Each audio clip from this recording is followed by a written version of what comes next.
अपने रिश्तों को देखकर लगता है हमें जिनसे प्रेम है उन्हीं से सबसे अधिक मोह भी होता है। आप यह बात अपने पारिवारिक सदस्यों, मित्रों या रिश्तेदारों पर लागू कर सकते हैं। पर क्या वास्तव में प्रेम होने के लिए मोह होना जरूरी है? ये मोह और प्रेम में क्या अंतर है? क्या ये दोनों साथ साथ नहीं चल सकते? यदि आप समझना चाहते हैं तो आचार्य जी इस विषय पर विस्तार से चर्चा करते हैं। आचार्य जी कह रहे हैं, आप एक कमरे में बंद हैं, वहाँ साजो सज्जा, मनोरंजन के अनेक साधन उपलब्ध हैं, लेकिन कमरे की दीवार के बाहर मधुर संगीत, शीतल हवा है। यानी इससे बाहर एक बेहतर जीवन खड़ा है। और अब आपका प्रेम आपको इस कमरे को अलविदा कहकर उस सुंदर जिंदगी को जीने के लिए प्रेरित कर रहा है।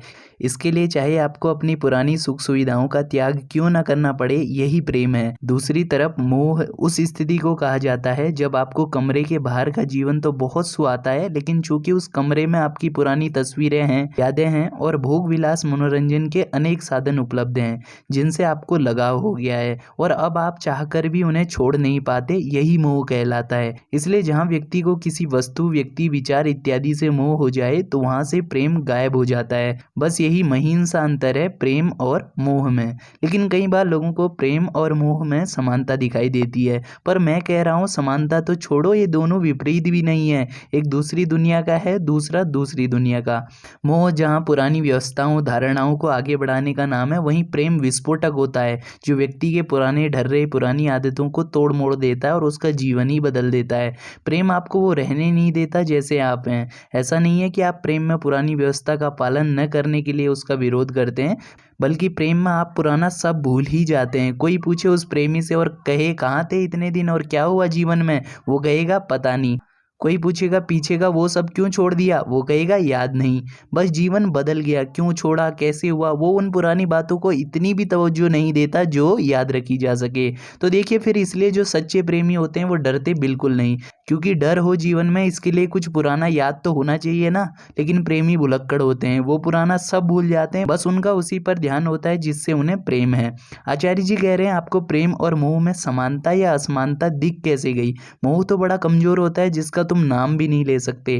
किसी के प्रति आकर्षित हो गए हो और उससे कुछ कहना चाहते हो, सीधा ये नहीं कहोगे कि मैं तुम पर मोहित हो गया हूँ, नहीं, उसके लिए मोह को प्रेम का सहारा लेना पड़ता है। सुना है ना, मैं तुमसे प्यार करता हूँ। हम किसी भी चीज में प्रेम का नाम घुसेड़ देते हैं। I am loving it, I love pizza, I love the way you walk इत्यादि। देख रहे हो, खाना पीना, रहना, हर चीज में हम प्रेम को घुसेड़ देते हैं, जैसे किसी सब्जी में आलू को।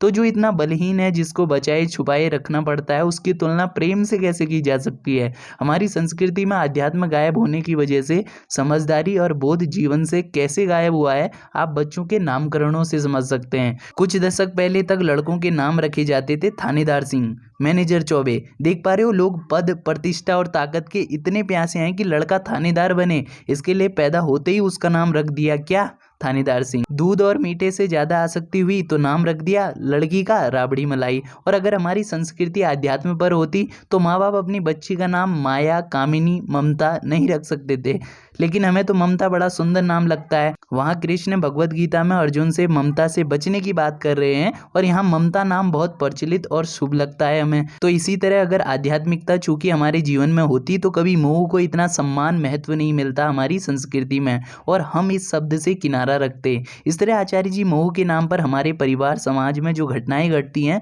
उन्हें उदाहरणों के साथ बड़े सहज अंदाज में बतलाते हैं, जिसे समझने और सुनने में पाठकों को बड़ा आनंद आता है। अब अगर इस पूरे अध्याय प्रेम और मोह में फर्क की इस बातचीत को पढ़ना चाहते हैं तो अमेज़न से आप इस पुस्तक को ऑर्डर कर सकते हैं।